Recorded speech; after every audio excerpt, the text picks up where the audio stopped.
10 years later, he showed up at the gates of my oceanfront mansion, begging for a place to live. You won't believe what I did next. My name is Mia, 36 years old and currently the CEO of a successful software company.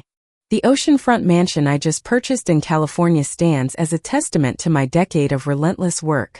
10 years ago, my brother Jason cut me out of his life, calling me trash. Yesterday, he and his wife Sophia showed up at my gate, suitcases in hand, announcing they were moving in. I just smiled and pressed the button to lock the gate. Before I share my journey, let me know where you are watching from and hit like if you have ever been betrayed by family. I grew up in a middle-class suburban neighborhood outside of Chicago. Our house was nothing fancy, just a modest 3-bedroom home with a small backyard where Jason and I would spend countless summer days playing catch and building makeshift forts. Jason was 4 years older than me, and from my earliest memories he was my hero. He had this confident smile and a way of making me feel safe, even when our parents were fighting in the other room. Jason always looked out for me. When I was being bullied in 3rd grade by a girl named Vanessa who kept stealing my lunch, Jason, then in 7th grade, waited with me after school and firmly told her to stop. He didn't threaten or intimidate. He just had this natural authority that made people listen. That was my brother. Protective but never cruel. Our parents, David and Marie, worked hard to provide for us. Despite the tension, our home was filled with love, and family dinners were mandatory every night. I remember Jason teaching me how to ride a bike when I was 6. He ran alongside me for hours, holding the back of the seat until I finally got the hang of it. When I made it all the way down the street without falling, the pride in his eyes made me feel like I had conquered the world. That's the brother I knew growing up, patient and kind. Our world shattered when I was 16 and Jason was 20. Our parents were driving home from their anniversary dinner when a drunk driver ran a red light and hit their car at full speed. They died instantly. I still remember the police officers standing at our door, their faces solemn as they delivered the news that changed our lives forever. Jason was attending the local community college at the time, studying business with plans to transfer to a 4-year university. After our parents died, he immediately dropped out to work full-time. He took a job as an assistant manager at a retail store, working long hours to keep a roof over our heads and food on the table. The life insurance money helped, but it wasn't enough to sustain us long-term. Overnight, my brother became my guardian, my parent, and my lifeline. I watched him age years in those first few months. The carefree smile was replaced by worry lines that seemed permanently etched on his forehead. He never complained, but I saw the sacrifice he was making, the dreams he was putting on hold for me. I tried my best not to be a burden. I kept my grades up, took on household chores, and got a part-time job at a local cafe on weekends to help with expenses. I wanted Jason to know that his sacrifice wasn't in vain, that I was worth it. When I was 19 and in my first year at the state university studying on a partial scholarship, Jason met Sophia. She came into the electronics store where he had been promoted to manager, looking for a new laptop. According to Jason, it was love at first sight. Within weeks, they were inseparable.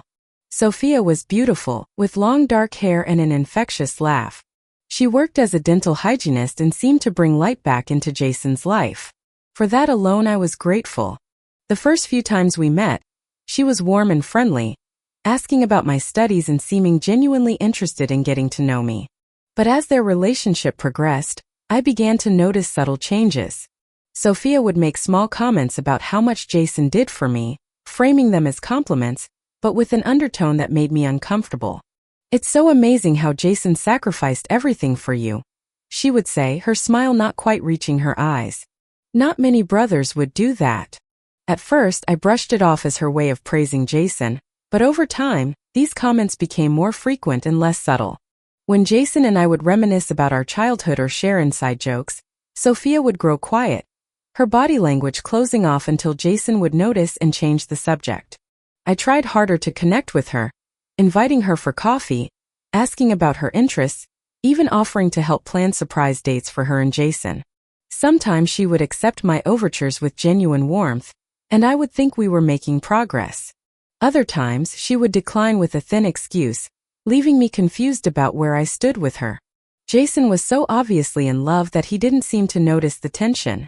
Or if he did, he chose to ignore it, perhaps hoping it would resolve itself over time.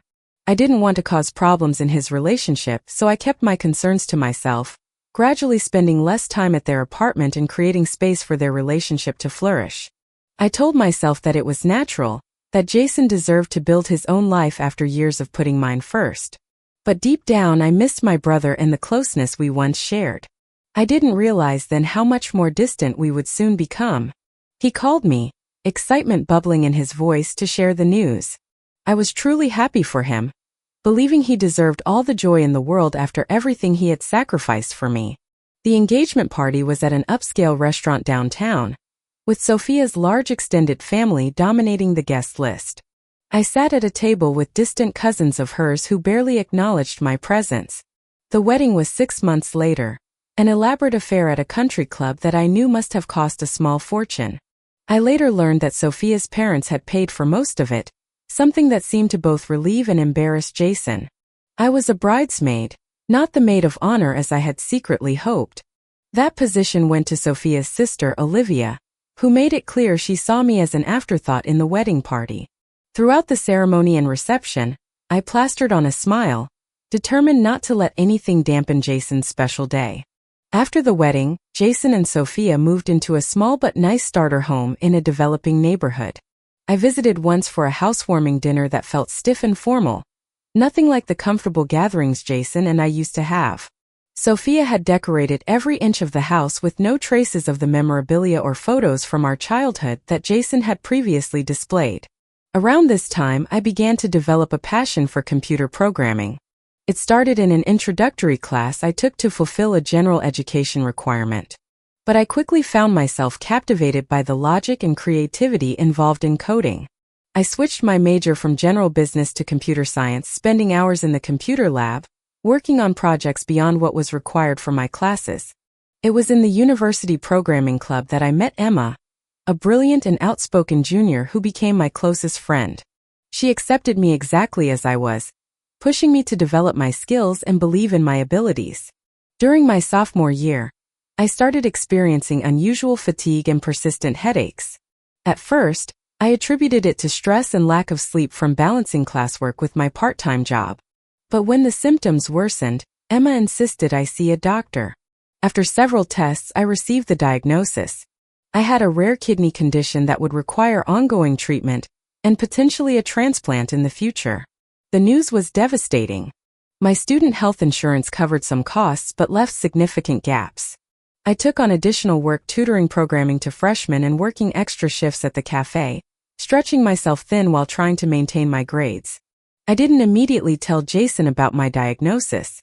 He and Sophia had just announced they were saving for a larger house, and I knew he would put that on hold if he knew about my medical bills. After everything he had already given up for me, I couldn't bear to be a burden again. So, I kept it to myself, managing my medication schedule and doctor appointments between classes and work. The treatments left me exhausted. There were days when I could barely drag myself out of bed, when the thought of facing another lecture or work shift seemed impossible.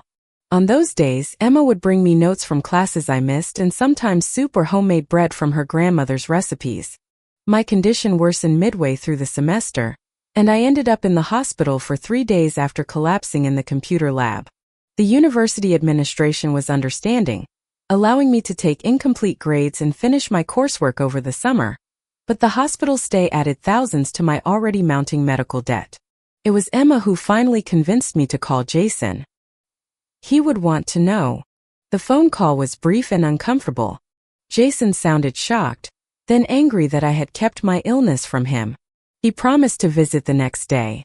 When he arrived at my dorm room, Sophia was with him. She stood slightly behind him, her expression unreadable as he hugged me and demanded to know all the details I had been hiding. I explained everything, downplaying the severity and financial strain as much as possible. "Why didn't you tell me sooner?" Jason asked, hurt evident in his voice. "You have your own life now," I said. The conversation was interrupted when my phone rang with a call from my doctor's office. As I spoke with the nurse about adjusting my medication, I noticed Sophia whispering something to Jason. Her eyes narrowed in my direction. After I hung up, the atmosphere in the room had subtly shifted. "So, how much is all this costing?" Sophia asked bluntly. Before I could answer, Emma arrived with my textbooks from the library. For the remainder of their visit, Sophia said little, while Jason seemed torn between concern for me and awareness of his wife's discomfort. In the weeks that followed, rumors began reaching me through mutual acquaintances. Sophia was telling people that I was exaggerating my condition for attention and financial support. According to her, I was playing on Jason's guilt and sense of responsibility, manipulating him, just as I supposedly had since our parents died.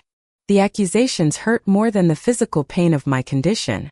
I had spent years trying not to be a burden, working multiple jobs while maintaining a full course load, staying in cramped dorm rooms instead of asking to live with them. To be painted as a manipulative leech was both infuriating and heartbreaking. Emma urged me to confront them, to clear the air before the situation deteriorated further. But I hesitated, worried that forcing the issue would only drive a deeper wedge between Jason and me. I chose instead to focus on my health and studies, hoping the rumors would eventually fade away. As my health stabilized with a new treatment regimen, I threw myself back into my studies with renewed determination. The programming projects that had once been a passionate hobby became my lifeline, a way to prove my worth, not only to others but to myself. I spent countless hours in the computer lab developing applications and honing my skills. The university announced a programming competition with a small scholarship as the prize. Without telling anyone, I entered with an application I had been developing since my diagnosis, a health tracking system for patients with chronic conditions. The app allowed users to monitor symptoms, medication effectiveness, and health patterns, generating reports that could be shared with healthcare providers. To my surprise and delight, I won first place. The scholarship wasn't large, only $5,000, but it covered a significant portion of my medical expenses for the semester. For the first time since my diagnosis, I felt a genuine sense of optimism about my future. Jason's 26th birthday was approaching, and despite our increasingly strained relationship, I wanted to do something special for him. Over the course of 3 months, I saved every extra dollar from my tutoring and cafe jobs, eventually accumulating enough to buy him a watch he had admired in a department store window. It wasn't a luxury brand, but it was elegant and professional, the kind of accessory that would look perfect with the management position he had recently been promoted to. I wrapped the gift carefully and drove to Jason and Sophia's house for the birthday dinner they were hosting. Their new home was larger than the starter house, with a spacious dining room where about a dozen guests, mostly Sophia's friends and family, were gathered. Jason seemed genuinely happy to see me, pulling me into a warm hug that momentarily transported me back to simpler times. The evening progressed pleasantly enough, with polite conversation over a meal that Sophia had clearly put significant effort into preparing. I sat quietly, contributing to discussions when addressed directly but otherwise observing the dynamics of this world that had formed in my brother's life, a world where I was clearly an occasional visitor rather than a central figure. After dinner, as Jason began opening gifts, I felt a nervous anticipation. When he unwrapped my present, his face lit up with surprise and pleasure. "Mia, this is incredible," he said immediately, putting the watch on his wrist. "You shouldn't have spent so much." I smiled, relieved and happy that my gift had hit the mark. "You deserve it," I said simply. The moment of warmth was shattered seconds later when Sophia's voice cut through the room. "Speaking of expensive items," she said, her tone casual but her eyes hard. The question seemed innocent enough, but something in the way she looked directly at me as she asked it sent a chill down my spine. The conversation continued around us with various guests, suggesting places she might have left them. "The strange thing is," Sophia continued, louder now, ensuring everyone could hear, "they were in my jewelry box last week, and the only person who has been in our bedroom since then is Mia, when she used our bathroom earlier." The room fell silent. All eyes turned to me, and I felt my face grow hot with humiliation and shock. "What are you talking about?" I asked, my voice barely above a whisper. Sophia maintained a look of regretful concern as though she hated to bring this up but felt she had no choice. "I'm not accusing you of anything, Mia. I'm just stating facts. The earrings were there. You were in our room and now they're gone." Jason looked between us, confusion and discomfort evident on his face. "Sophia, I'm sure there's another explanation. Mia would never." "Would never what, Jason?" Sophia interrupted. Take something that doesn't belong to her? Like she has been taking your support, your time, your money for years. Face it, she has been using you since your parents died. The accusation hung in the air like poison gas. I couldn't breathe, couldn't think clearly through the roaring in my ears. Sophia laughed, a sound entirely devoid of humor. Right. Just like you never exaggerated your so-called condition to get Jason's sympathy and money. Some of us see through you, Mia. You're trash, using your own brother like an ATM, while contributing nothing to this family. I looked to Jason expecting, hoping that he would defend me. Instead, he stood frozen, his expression unreadable. The silence stretched between us, growing heavier with each passing second. When he finally spoke, his words were not what I had desperately needed to hear. Mia, did you take the earrings? He asked, his voice low and serious. The fact that he even had to ask broke something inside me. No, Jason. I would never steal from you or anyone else. How could you even think that? They were valuable, a family heirloom. I don't know, I said, tears welling in my eyes, despite my effort to remain composed. But I didn't take them. Enough, Jason said suddenly, his voice sharp. He turned to Sophia. Are you absolutely certain they were in your jewelry box? Could you have worn them recently and forgotten? For a brief moment, I felt a surge of relief that he was questioning Sophia's story, but then she produced her phone, showing him something on the screen. Here, she said. A photo from 3 days ago. I'm wearing them at Olivia's dinner party. And here is a text to my sister from yesterday morning saying, I was planning to wear them tonight, but needed to find the right outfit. They were in my jewelry box, Jason. A coldness that made me take a step back. I didn't take anything. I insisted, my voice rising with frustration and hurt. Why would I steal from you after everything you've done for me? Why would I risk our relationship over a pair of earrings? The one where you call whenever you need money? The one where you make Jason feel guilty for having his own life? That relationship. The argument escalated quickly. Through my tears, I tried repeatedly to defend myself, to make Jason remember all the years of trust between us. But with each denial, Sophia became more insistent, her accusations more vicious. Jason gave up everything for you, and how do you repay him? By stealing from his wife? You're trash, Mia. Absolute trash. Something in Jason snapped at that moment. His face was contorted with a rage I had never seen before. Get out, he said, his voice trembling with emotion. Jason, please, I begged, unable to believe what was happening. I'm your sister. I would never steal from you. I said get out, he shouted. Stunned and shaking, I gathered my purse and car keys.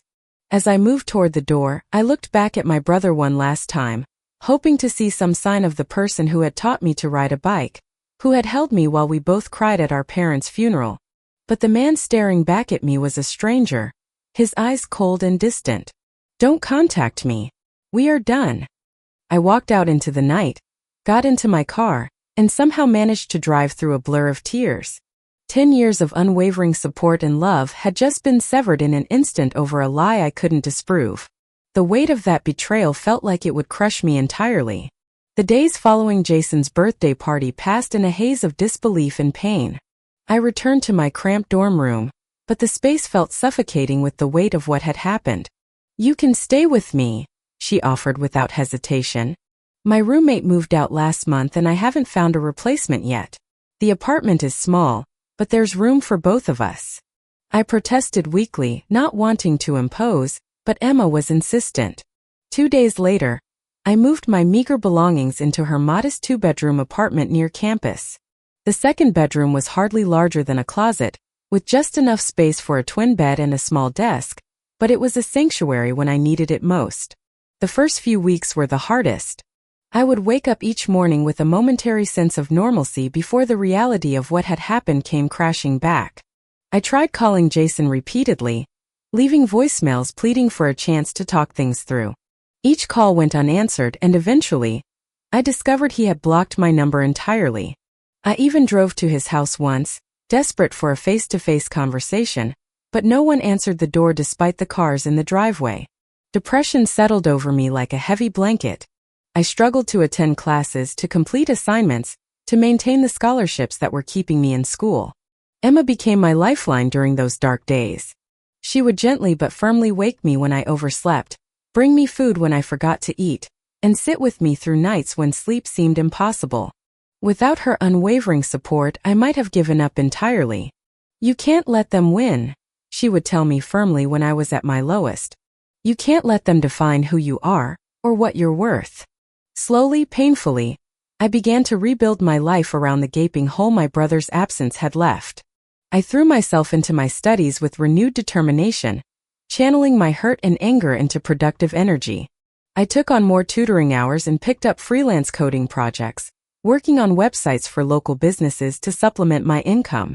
Every extra dollar went toward my medical expenses and building a small emergency fund. I lived frugally, cutting out any unnecessary expenses and learning to make the most of limited resources. My health condition required ongoing monitoring and medication, a constant reminder of the vulnerability I was determined to overcome. I became meticulous about managing my treatment, researching alternative therapies and lifestyle changes that might improve my prognosis. The health tracking app one had developed for the competition became my personal management tool, evolving with each new insight into my condition. 2 years after the fallout with Jason, I graduated with honors in computer science. Emma cheered loudly from the audience as I walked across the stage to receive my diploma. There was no family section for me to wave to, no proud older brother taking photos. But I held my head high nonetheless. This achievement was mine alone, earned through perseverance and resilience. Through a professor's recommendation, I secured a competitive internship at a small but innovative tech company specializing in healthcare applications. The position paid modestly, but it offered invaluable experience and the potential for growth. The internship was demanding with long hours and high expectations. I embraced the challenge, volunteering for additional projects and constantly seeking to expand my skills. My health tracking app, which I continued to refine in my spare time, caught the attention of my supervisor, who encouraged me to present it at a departmental meeting. Among the attendees was Nathan Reynolds, a venture capitalist with a particular interest in healthcare technology. After the meeting, he approached me with thoughtful questions about the app's functionality and potential applications. "This has real commercial potential," he said, handing me his business card. "I'd like to discuss it further when you have time." Over coffee the following week, Nathan outlined what he saw as a significant market gap that my application could fill. "Patients with chronic conditions need better tools to manage their health between doctor visits," he explained. "Your personal experience gives you insight that most developers lack. Have you considered turning this into a business?" The idea seemed far-fetched at first. I was barely keeping my head above water financially with student loans and ongoing medical expenses. How could I possibly start a company? But Nathan was persistent, pointing out various funding options and offering to connect me with potential mentors in the healthcare technology space. "Think about it," he said as we parted. "You have something valuable here. Don't let it go to waste." His words stayed with me, planting a seed that grew slowly but steadily. Over the next several months, I researched the market, refined my concept, and developed a rudimentary business plan. When my internship ended with an offer for a full-time position, I made the difficult decision to decline and instead pursue my own venture. With Nathan's guidance, I secured a small amount of seed funding, enough to rent a tiny office space and cover basic expenses for 6 months. I lived on ramen, noodles, and coffee, working 16-hour days to build out the application into a full-featured platform. Every penny went into the business, with nothing left for comfort or security. The first year was brutal. Twice I came within days of running out of money, entirely saved only by last-minute consulting projects that kept the lights on. My health suffered from the stress and long hours, leading to a brief hospitalization that drained my emergency fund and left me more determined than ever to succeed. During one particularly desperate period when a critical server upgrade threatened to bankrupt the fledgling company, Emma flew in for a weekend visit. After seeing the state of my finances, she withdrew her entire savings, $5,000. She had been setting aside for graduate school and insisted I take it. "It's an investment," she said firmly when I protested. "I believe in you and what you're building. Pay me back when you're a millionaire." Her faith in me, unwavering despite all evidence suggesting my venture was doomed to fail, gave me the courage to continue when quitting seemed like the only rational option. I plastered her handwritten note, "Future millionaire, keep going," above my desk, a daily reminder of why failure was not an option. 3 years into my entrepreneurial journey, things began to shift. The healthcare tracking platform, which I had named HealthSync, had gone through multiple iterations based on user feedback and testing. What began as a simple symptom and medication tracker had evolved into a comprehensive health management system with predictive analytics and integration capabilities with major electronic health record systems.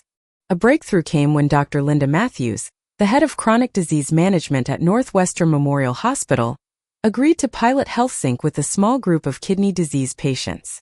The results exceeded everyone's expectations with significant improvements in medication adherence and early intervention when warning signs appeared.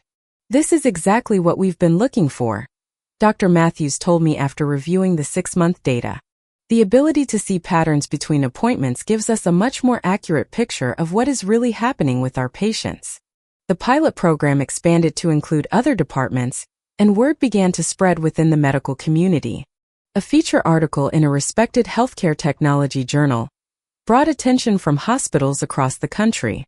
Suddenly, I was fielding calls from institutional clients interested in enterprise-level implementations. I hired 3 developers, rented a larger office space, and brought on a sales director with healthcare industry experience. Each new hire was both exhilarating and terrifying, representing both growth potential and increased financial responsibility. The company grew steadily, adding new features and capabilities based on feedback from medical professionals and patients. We developed specialized modules for different chronic conditions, expanding beyond my original focus on kidney disease to include diabetes, heart disease, and autoimmune disorders. 5 years after founding the company, we secured our first major round of funding, $15 million from a group of investors led by Nathan, who had remained a steadfast advisor and champion of the business. The influx of capital allowed us to accelerate product development and expand our market reach. By year 6, HealthSync had become a recognized name in healthcare technology. Magazine profiles described me as a healthcare tech innovator and one to watch in the digital health revolution. The condition that had once threatened to derail my life had become the foundation of a thriving business, helping thousands of patients better manage their health. As the company's success grew, so did my personal financial stability. I moved from my tiny apartment to a comfortable condo, bought a new car to replace the unreliable used model that had carried me through the lean years, and finally began addressing the mountain of medical debt I had accumulated. For the first time since my parents died, I felt truly secure. 7 years into building HealthSync, we received an acquisition offer from one of the largest healthcare technology companies in the country. After careful consideration and consultation with my leadership team, I decided to decline. HealthSync had become more than just a business to me. It was a mission, and I wasn't ready to relinquish control of its direction. Instead, we pursued another round of funding to fuel continued expansion. The company valuation reached $200 million, a number so far beyond my wildest expectations that it seemed almost unreal. My equity stake made me wealthy on paper, though I continued to live relatively modestly, reinvesting most profits back into the business. I could afford the best specialists and treatments, no longer having to ration medication or postpone appointments due to cost concerns. My kidney function stabilized, and while I would always need monitoring and management, the immediate threat of serious decline had receded. After nearly a decade of nonstop work and sacrifice, I finally allowed myself to consider what personal success might look like beyond the business. Emma, who had remained my closest friend and had eventually joined HealthSync as Chief Operating Officer, encouraged me to find balance. "You've built something extraordinary," she said during a rare weekend when we both took time away from the office. "But what is it all for if you never enjoy it?" The answer came unexpectedly while I was visiting a potential client hospital in Southern California. On impulse, I called the listed realtor and arranged a viewing for the following day. A modern 3-story home with walls of glass facing the Pacific, multiple terraces, and a private path leading down to the beach. It was extravagant, unnecessary, and absolutely perfect. 2 months later, after negotiations and a thorough inspection process, I signed the papers, making the Oceanfront mansion mine. As I stood on the main terrace that first evening, watching the sun sink into the ocean in a blaze of orange and pink, I felt a complex mix of emotions. Pride in what I had accomplished, gratitude for those like Emma and Nathan who had believed in me, but also a lingering sadness for the relationship with Jason that had been sacrificed along the way. This time, unlike previous searches that yielded little, I found a recent article from a local Chicago business publication. It detailed the bankruptcy filing of a retail chain where Jason had been working as a regional manager. The article mentioned staff layoffs, including several executives. I wondered if Jason had been among those affected, how he and Sophia were coping, if he had lost his job. Despite everything, I couldn't help but worry about my brother. But I had learned the hard way that some bridges once burned cannot be rebuilt. Or so I thought, until the day my security system alerted me to unexpected visitors at my gate. The security alert chimed just as I was finishing a video conference with our development team. Unidentified visitors at main gate, the automated message read, accompanied by a live video feed from the front entrance camera. Setting aside my laptop, I enlarged the video on my phone and felt the blood drain from my face. Standing outside my gate, looking directly into the camera, were Jason and Sophia, 10 years older than when I had last seen them but unmistakable. Jason's hair was thinner, with strands of gray at the temples, and his face appeared gaunt, the confident posture I remembered now slightly stooped. Beside him, Sophia maintained her carefully put-together appearance, though her expression showed a strain I had never seen before. My heart hammered against my ribs as conflicting emotions crashed through me. Shock that they had found me after all these years. Anger at the memories of that final devastating night. Curiosity about what could possibly have brought them to my door. And beneath it all, a small traitorous flicker of hope that perhaps, finally, they had come to make amends. For several minutes I simply watched them on the screen. They rang the intercom twice more, waiting with increasing impatience between attempts. I could have ignored them, pretended I wasn't home, but some combination of morbid curiosity and a desire for closure pushed me to respond. I pressed the intercom button. Yes. My voice sounded steadier than I felt. Mia? Is that you? His voice, transmitted through the security system, carried the same familiar timbre that had once represented safety and love. What do you want, Jason? I asked, not confirming or denying my identity, though it was obviously me. He shifted uncomfortably, glancing at Sophia before responding. We need to talk to you. Can we come in? About what? It has been 10 years. I thought we were, as you put it, done. Please, Mia, he said, and I was surprised to hear a note of desperation in his voice. It's important. Against my better judgment, against Emma's explicit advice to never let toxic people back into your life, I decided to hear them out. But I would do it on my terms, maintaining the physical and emotional distance necessary to protect myself. I'll come out. I took my time changing from my work-at-home outfit into a simple but elegant dress, applying light makeup, and slipping on the understated diamond earrings that had been a gift to myself when HealthSync secured its major funding. My appearance shouldn't matter, I knew that, but I couldn't deny wanting them to see how well I had done without them. When I finally walked down the curved driveway to the gate, Jason's eyes widened slightly. Whatever he had expected, it wasn't the confident, successful woman who stood before him. I remained on my side of the gate, making no move to open it. Hello, Jason. Sophia. I nodded to each of them, keeping my expression neutral. What brings you here after all this time? And how did you find me? Jason ran a hand through his thinning hair. A gesture so familiar it sent an unexpected pang through my chest. You're not exactly hiding, Mia. Your company has been in the news, and your purchase of this place made the real estate section of the Los Angeles Times. I waited silently for him to continue, refusing to make this easier for him. You look good, he offered awkwardly. Healthy. I am, I replied simply. The wonders of being able to afford proper medical care. Sophia shifted uncomfortably at this oblique reference to the past. She looked older than her years, I noticed, fine lines of discontent etched around her mouth and between her brows. We've had some difficulties, Jason finally said, his voice dropping. I lost my job 8 months ago. The company went bankrupt and there was no severance. He looked surprised that I was aware of his situation. Well, I've been trying to find something comparable, but the retail sector is collapsing, and my experience doesn't seem to translate to other industries. We've been getting by on Sophia's income, but we lost the house. Sophia interjected suddenly, her voice sharper than her husband's. The bank foreclosed last month. We've been staying with friends, but we've run out of options. I raised an eyebrow, beginning to see where this conversation was heading. That sounds difficult. I'm still not clear on why you are here though. Jason took a deep breath. We saw the article about your new house, how it has 6 bedrooms and all this space. We thought, well, we are family, Mia. We thought maybe we could stay here while we get back on our feet, just for a few months until I find another position. The audacity of the request left me momentarily speechless. After a decade of silence, after the cruel way they had cast me out, they expected to simply move into my home as if nothing had happened. Is that what we are? Of course we are, Jason said, a hint of his old confidence returning. Nothing changes that.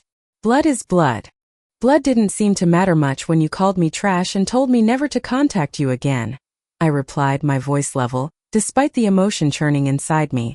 Sophia stepped forward, arms crossed defensively. That was a long time ago. People say things they don't mean when they're angry.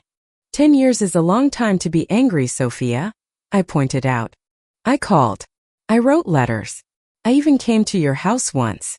You watched me from the window and didn't answer the door. Jason at least had the grace to look uncomfortable at this. We made mistakes, Mia. We all did. But right now we need help, and you are in a position to provide it. The upstairs guest suite would be perfect, Sophia added, startling me with her presumption. The one with the ocean view that was featured in the magazine spread. We would stay out of your way, of course. I stared at her, wondering if she truly didn't understand the magnitude of what she was asking, of the hurt they had caused. So let me make sure I understand, I said slowly. You accused me of stealing, called me trash, cut me out of your lives for a decade while I struggled with illness and poverty, and now you want to live in my oceanfront mansion because you have fallen on hard times?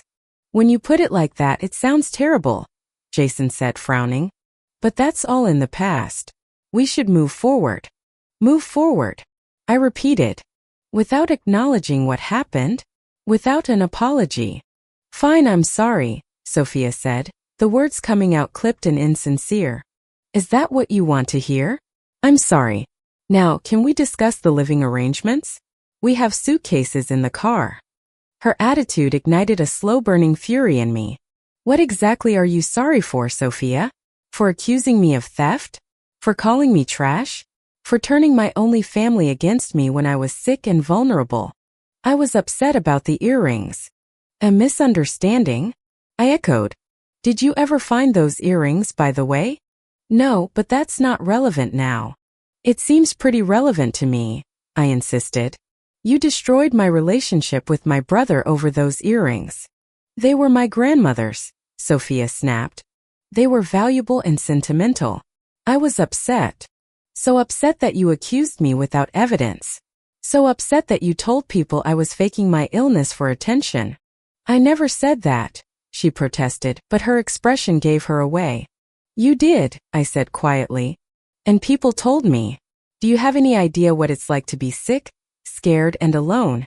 And then hear that your own family is telling people you're making it all up. Jason stepped in, clearly uncomfortable with the direction of the conversation. Mia, please. Whatever happened in the past, we need help now. You've done well for yourself. This house is massive. Surely you can spare some space for family in need. Where was this concern for family when I needed help? I asked. That was different, Jason argued. You were young in school. It was a natural struggle everyone goes through. Being abandoned by my only family while dealing with a serious medical condition was not a natural struggle, I countered. It was the result of choices. You made choices that hurt me deeply. Are you really going to punish us now just because you're bitter about the past? Sophia demanded, her facade of politeness cracking. This isn't about money, I said. This is about respect, trust, and accountability. none of which you have shown. So you're just going to turn us away? Jason asked, disbelief coloring his voice. Leave your own brother homeless out of spite? I never said that, I replied. But I am not inviting people who have shown zero remorse into my home to take advantage of me again. Again. Sophia's voice rose. When did we ever take advantage of you? Jason sacrificed everything for you after your parents died. Everything. His education, his career prospects, his youth. And this is how you repay him? I was grateful for everything Jason did, I said, keeping my voice steady. I worked hard not to be a burden. I got scholarships, jobs, did everything I could to stand on my own. And when I finally needed help, when I was sick and scared, you convinced him I was manipulating him. You turned him against me over a pair of earrings that, let me guess, probably turned up eventually. Sophia's expression flickered, and in that moment I knew. They did turn up, didn't they? I pressed. Where were they, Sophia? That's not important, she insisted. But Jason turned to her with a questioning look. Sophia, he asked, what is she talking about? Sophia shot me a venomous look before responding. Fine. I found them a few weeks later. They had fallen behind the dresser. But that doesn't change the fact that at the time, I genuinely thought they were stolen. And you never thought to tell Jason that? To reach out and admit you were wrong? To apologize to me for accusing me of theft and destroying my relationship with my brother? It was too late by then, she said defensively. Things had been said, lines had been crossed. Lines you drew, I pointed out. Jason looked between us, a dawning realization spreading across his features.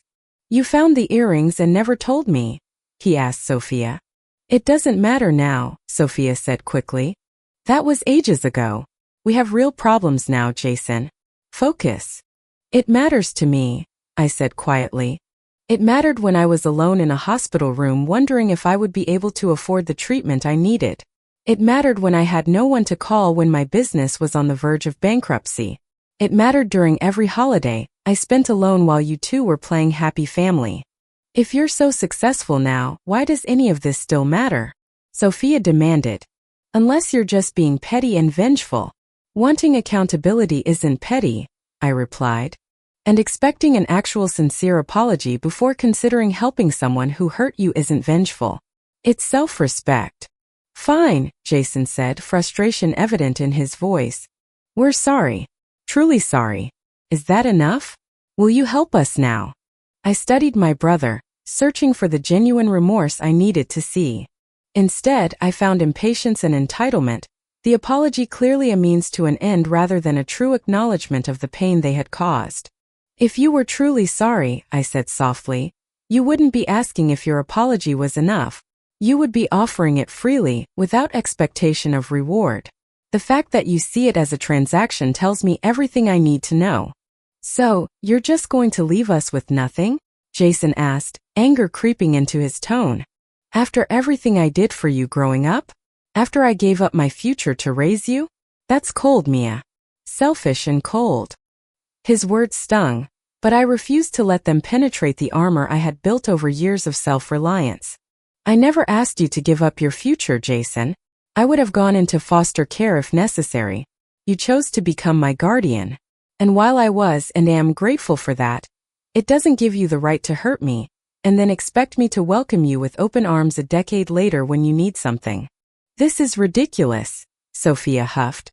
We knew you would be like this, holding grudges, playing the victim. Some things never change. You're right, Sophia, I agreed. Some things never change.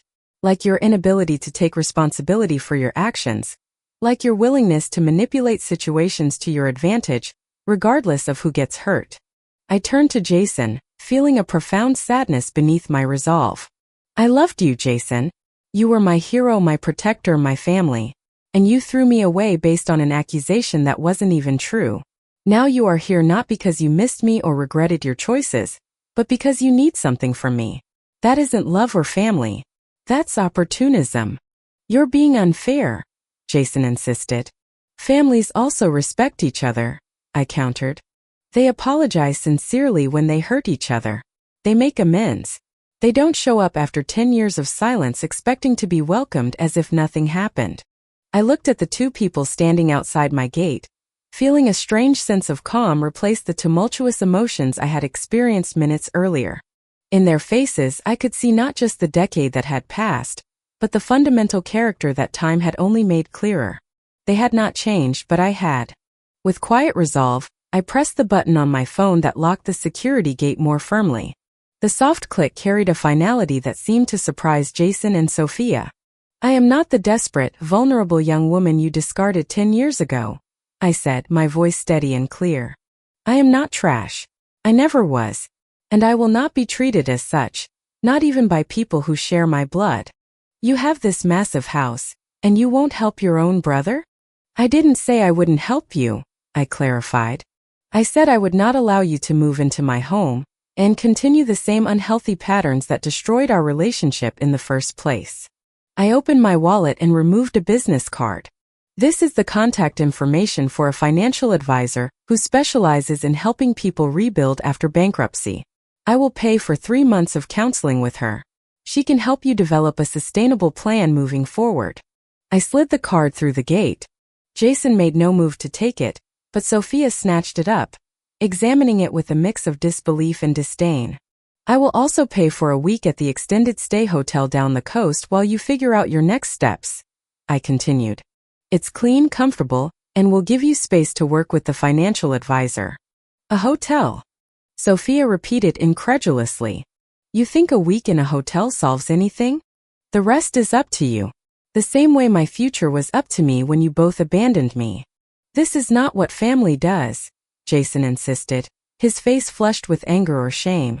"Perhaps both. Family doesn't cut someone off for 10 years and then expect to be welcomed with open arms when they need something," I replied. "That is what I'm doing right now. Setting healthy boundaries and taking responsibility for my own well-being." "You've changed," Jason said, and I couldn't tell if it was an accusation or an observation. I took a step back from the gate. "My offer stands. A week at the hotel and 3 months with the financial advisor. If you want to rebuild our relationship, that will take time, honesty, and genuine remorse, not demands and entitlement. The choice is yours." Jason stared at me for a long moment, a complex mix of emotions crossing his face. For a fleeting second, I thought I saw a glimmer of the brother I had once known and loved, a hint of recognition of the pain he had caused. But then Sophia pulled at his arm. "She's clearly not interested in helping family. We'll figure something out ourselves." "It doesn't mean you're giving up your pride. It means you're accepting help that is offered with clear boundaries." He hesitated, visibly torn. Finally, he nodded once, a curt, almost imperceptible movement. "It never really began," I replied. "A real conversation would involve listening, understanding, and genuine remorse. When you're ready for that, you know where to find me." They walked back to their car, a modest sedan with California rental plates, loaded with what appeared to be hastily packed suitcases. As they drove away, I felt a weight simultaneously lift from and settle onto my shoulders, the paradoxical lightness of standing my ground and the heaviness of knowing that some wounds may never fully heal. In the month that followed, I received a terse text from Jason confirming they had checked into the hotel. I arranged for the financial advisor to contact them directly, removing myself as the intermediary. According to her discreet updates, they attended 2 sessions before Sophia refused to continue, though Jason returned for a third on his own. 5 weeks after their appearance at my gate, I received an email from Jason. Unlike our confrontation, his written words carried a thoughtfulness that suggested he had been reflecting on our interaction. "I've been thinking about what you said," he wrote, "about accountability and genuine remorse. I realize now that I never truly faced the hurt I caused you. It was easier to believe Sophia's version of events, to cast you as the problem rather than acknowledge my own failure as your brother and protector. The truth is, I was overwhelmed by the responsibility of raising you, resentful of the sacrifice, and Sophia's accusations gave me an excuse to walk away from that burden. It was wrong, and I am truly sorry." He went on to explain that he and Sophia had separated. He had found a job at a small electronics store, modest compared to his previous management position, but steady income nonetheless. He was staying in a small apartment, and for the first time in years reflecting on the choices that had led him to this point. I don't expect forgiveness, his email concluded. I don't even expect a response. But I wanted you to know that your words that day at the gate made me see myself clearly for the first time in a decade. Whatever happens next, thank you for that clarity. I read the email several times, feeling the slow, tender unfurling of possibility where I had thought only scar tissue remained. I didn't respond immediately, allowing myself time to process my own complex emotions. Forgiveness, I was learning, could not be rushed or forced. It had to grow naturally from understanding and acceptance, like a delicate plant pushing through concrete. 2 weeks later, I suggested meeting for coffee at a neutral location. Jason arrived early, nervous but present in a way he had not been at my gate. We talked for hours, peeling back layers of hurt, misunderstanding, and regret. It was painful, raw, and occasionally uncomfortable, but also strangely healing, like cleaning a wound that had been festering for too long. We didn't emerge from that conversation with our relationship magically restored. But we did emerge with a tentative path forward, an agreement to continue honest conversations and a mutual recognition of both our shared history and our separate journeys. Last Christmas, for the first time in over a decade, Jason and I spent the holiday together. He brought his new girlfriend, a kind and down-to-earth teacher who looked at me with warmth, not suspicion. We didn't try to recreate the past. Instead, we started building something new. He helped me decorate the tree, and we shared stories, not of the painful years, but of the happy childhood we both remembered. Inside was a simple silver frame holding a faded picture of us as kids, the day he taught me to ride my bike. His eyes were full of pride, just as I remembered them. "I'm so proud of the woman you've become, Mia," he said, his voice thick with emotion. "And I'm so sorry it took me this long to see it." In that moment, looking at the brother who was finally truly back, I knew the healing was real. The Oceanfront mansion is no longer just a testament to my success, but a home filled with new memories, forgiveness, and the quiet joy of a second chance. My story is a reminder that even after the deepest betrayals, it's possible to find your way back, not just to family, but to yourself. Have you ever had to stand firm in your self-worth against people who once hurt you? Did you find it difficult to set boundaries with family members? Share your experiences in the comments below, and let me know if my story resonated with you. If you found value in what I've shared today, please hit that like button and subscribe for more stories of resilience and transformation. Remember, your worth is not determined by those who failed to see it, but by your courage to honor it no matter what. Thank you for joining me on this journey, and I wish you strength on your own path to healing.